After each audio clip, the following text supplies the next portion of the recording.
Assalamualaikum warahmatullahi wabarakatuh. Perkenalkan, nama saya Muhammad Tete Wijaya. Di sini saya akan mempresentasikan hasil makalah saya mengenai pengolahan komplain pelanggan.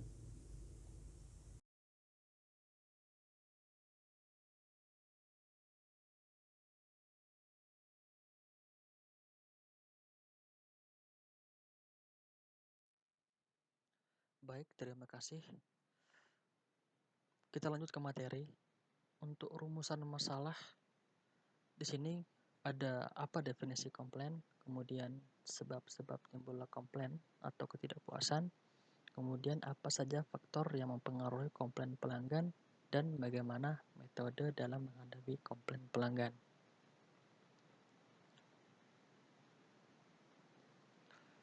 Apa itu komplain?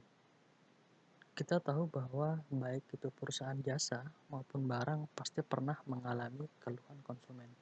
Namun terkadang perusahaan kurang mengerti mengenai masalah keluhan itu sendiri. Padahal keluhan konsumen itu adalah hal yang penting. Komplain itu diartikan sebagai sesuatu yang tidak menyenangkan atau mengganggu. Komplain juga dapat diartikan sebagai ungkapan tidak puas yang dilontarkan oleh konsumen terhadap barang atau jasa kepada perusahaan. Sehingga perilaku komplain konsumen dapat diartikan sebagai perilaku kurang puas yang dilontarkan oleh konsumen akibat dari ketidakpuasan yang dialaminya pada saat membeli, memilih, dan menggunakan barang dan jasa untuk memenuhi kebutuhan mereka.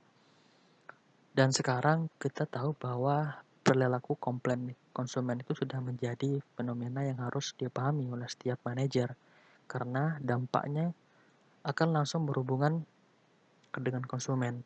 Komplain pada perusahaan tidak selalu negatif karena konsumen komplain kepada perusahaan itu merupakan wujud perhatian mereka kepada perusahaan karena mereka menginginkan barang atau jasa perusahaan lebih baik lagi.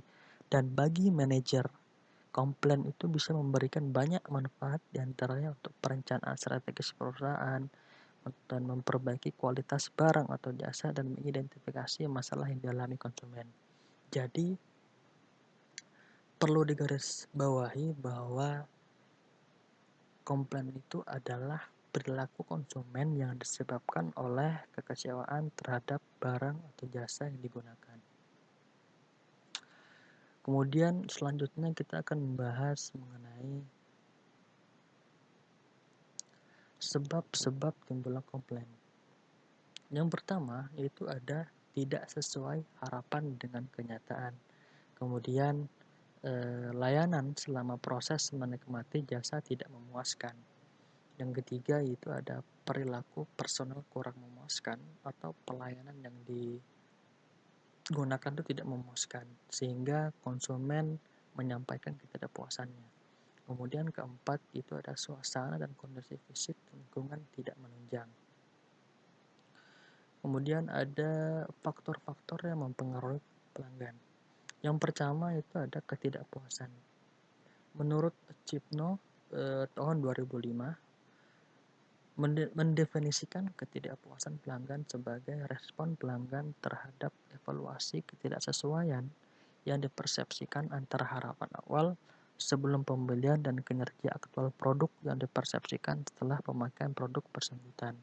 Kemudian sikap terhadap pengajuan komplain.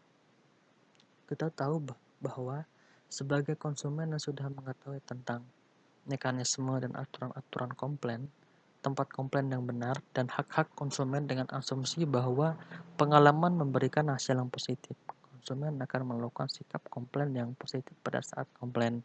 Namun, demikian, masalah keengganan atau ketidakmauan untuk komplain mempengaruhi pilihan konsumen apakah akan mengambil tindakan komplain atau tidak. Kemudian ada persepsi bahwa komplain akan berhasil. Persepsi terhadap kemungkinan suksesnya komplain dijabarkan sebagai kesan yang dirasakan bahwa nantinya pada saat komplain, pengkomplain itu mereka akan diterima oleh pihak perusahaan. Ketika konsumen yakin bahwa keluhan akan diterima oleh perusahaan, akan cenderungnya mengungkapkannya pada perusahaan sehingga akan terjadinya komplain yang secara positif. Karena kepercayaan atau keberhasilan itu sendiri. Kemudian selanjutnya ada kepercayaan diri.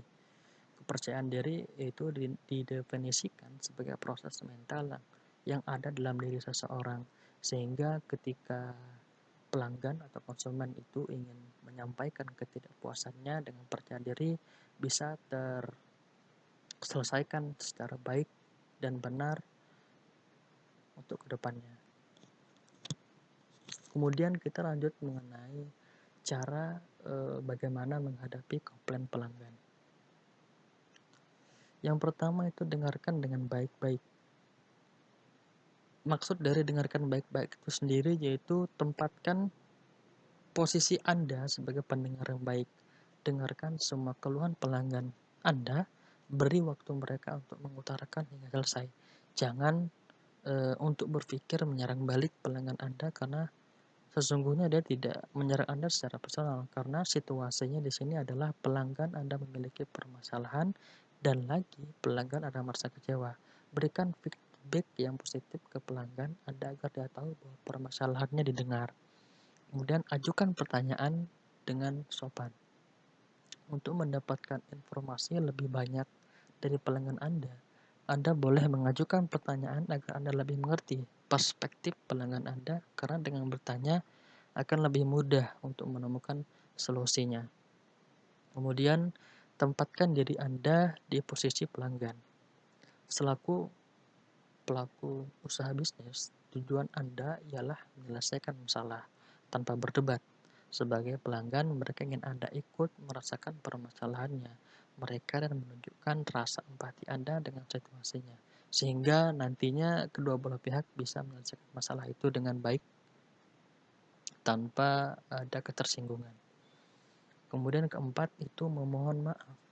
Saat pelanggan merasa Anda memohon maaf dengan sungguh-sungguh, biasanya ini akan lebih menetralkan situasi. Jangan berkilah dengan menyalahkan pihak lain. Yang perlu Anda lakukan hanya meminta maaf, tunjukkan bahwa Anda benar-benar menyesal atas ketidakpuasan yang mereka alami. Kemudian tanyakan solusi pada pelanggan. Kita tahu bahwa meski mereka tahu atau tidak apa solusi yang terbaik atas permasalahannya, namun tidak ada salahnya untuk menanyakan solusi atas ketidakpuasan pelanggan tersebut. Jika Anda melakukan demikian, akan mengurangi sedikit rasa kekecewaan mereka. Jadikan pelanggan Anda sebagai partner dalam menyelesaikan masalah. Kemudian yang terakhir itu ada selesaikan masalah. Begitu Anda mendapatkan komplain dari pelanggan, segera selesaikan masalah tersebut. Jika Anda tidak mampu menyelesaikan, temukan orang yang dapat menyelesaikannya. Jangan tunda pekerjaan ini, lakukan dengan benar agar pelanggan Anda tidak semakin kecewa. Tidak ada pelanggan yang memberikan komplain tanpa terlebih dahulu memperhatikan bisnis Anda. Komplain yang mereka berikan dapat Anda anggap sebagai kepedulian mereka terhadap Anda. Teruslah mendengar segala komplain dari pelanggan Anda dengan Anda tunjukkan kepedulian terhadap komplain pelanggan. Di saat itulah mereka ikut merasakan bahwa Anda menghargai keberadaan mereka sebagai pelanggan setia Anda. Dan ingatlah bahwa bisnis Anda tidak akan menjadi apa-apa tanpa pelanggan Anda itu sendiri. Ya, mungkin itu saja presentasi yang bisa saya sampaikan. Kurang lebihnya saya mohon maaf. Saya akhiri. Wassalamualaikum warahmatullahi wabarakatuh.